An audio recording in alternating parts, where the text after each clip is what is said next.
video I'm gonna show you the easiest way to record guitar at home in your home studio. I'm not a pro at this at all, but I have done this for a couple of years now, and I have learned what to do and what to don't do. And for every example I'm showing what I think is the best thing to do. I will also show why it's the best thing to do.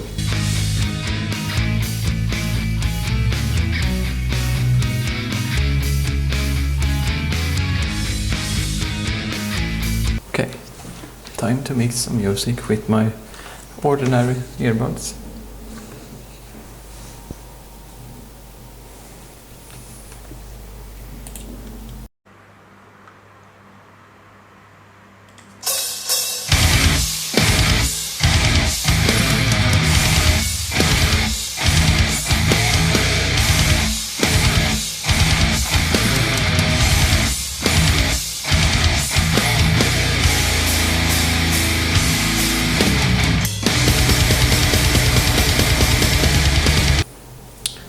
Sounds great. Let's give it the chord test.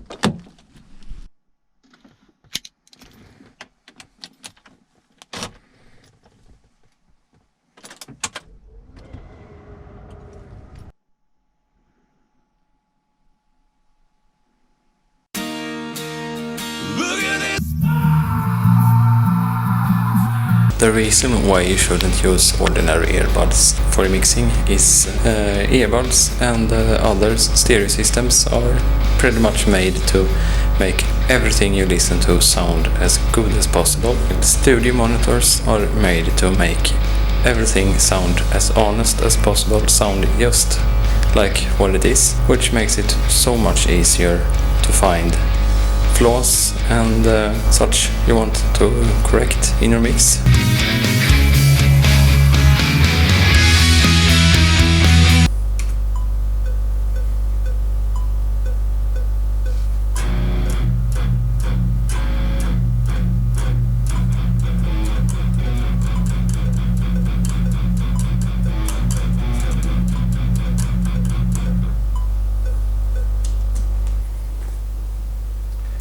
First track done. Let's take a coffee break before we record the second track.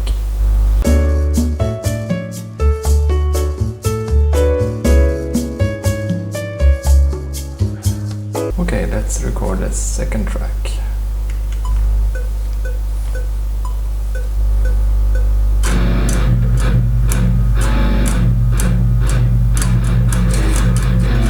What I try to show here is that it is really important to tune your guitar and tune it often. My advice is, before you start to record, is tune your guitar and track for some hour maybe, or let's say if your first track is ready and you're about to start the next track, tune your guitar, because if it's just slightly out of tune, it will sound horrible with the first track. And that's also why it's so important to tune your guitar before you start recording the first track as well, because if it's slightly out of tune before you start to record the first track, maybe you don't record more the same day. It might go several days before you record again, and then you sit down to start recording the second track, and then you think, well, maybe I need to tune the guitar first. And that's great, but if the guitar wasn't tuned to begin with the first track, it will still sound horrible together. So make sure always tune your guitar. You can't tune it too often.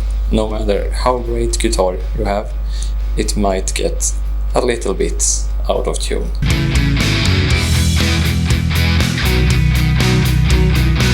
Advice number 3 is amp sims.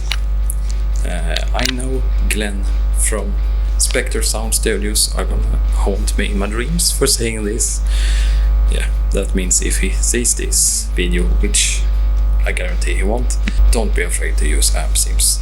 I know many people say that real amps mic'd up with a microphone sounds much better, and I agree, there are some amps out there that sounds really great, but amp sims nowadays I think it sounds just as good as a real amp.